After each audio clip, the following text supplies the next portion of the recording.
Oh, yan yung productivity pipeline, ano, yung planning, prioritizing, executing, and reviewing. So, nandun yung yun yung aspect ng productivity pipeline. Kumbaga sinabi ko na na structured framework. So, nandun yung mga plano, pinagpaplanuhan ano yung gagawin, yung mga dapat unahin at kung paano ito gagawin at kung nagawa na nire-review.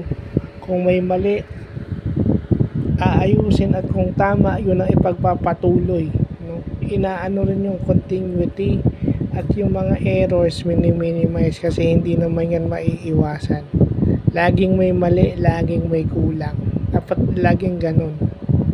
Kasi merong mga bagay na hindi naman natin kontrolado. So, yun, inano lang natin yung productivity pipeline para maging maayos lang.